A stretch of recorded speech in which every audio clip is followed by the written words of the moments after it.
Alright, another day, another vlog, guys. Yung ating smash ay lowbat na.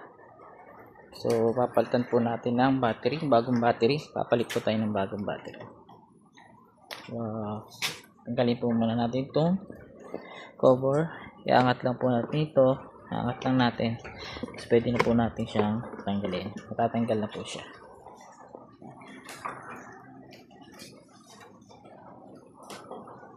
So, tapos, meron po yan ditong tornilyo. Luluwagan lang po natin. Ito, luluwagan natin to. Dalawa, para matanggal natin yung battery. Okay?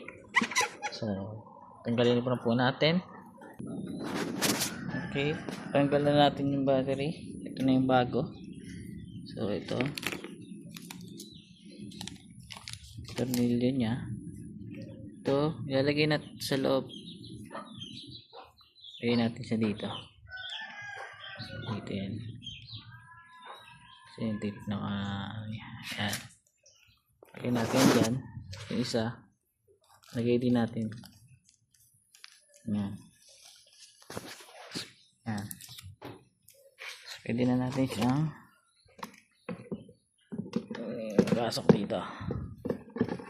Yan yung pinaka-housing ng battery niya. Ayan.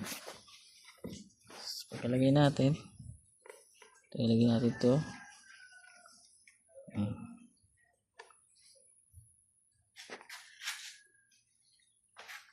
Kubag na uli natin ito.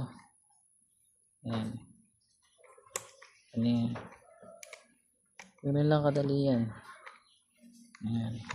Kailangan mahigpit lang. Negative. Quick lang. Ito namang positive. Ilagay din natin.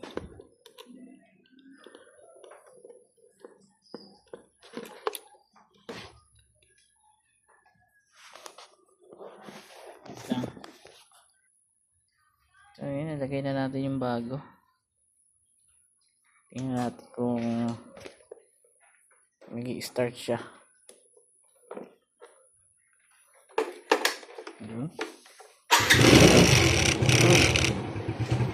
Basta uli. Right? Hindi na green na uli yung ilaw niya. Kasi ilaw ba't siya mamula-mulan na eh. Ang ilaw niya. Oh.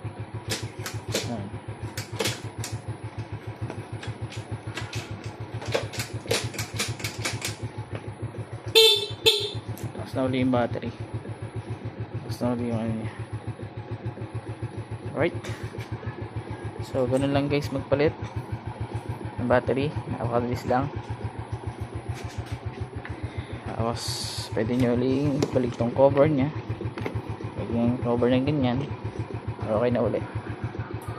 Thank you for watching.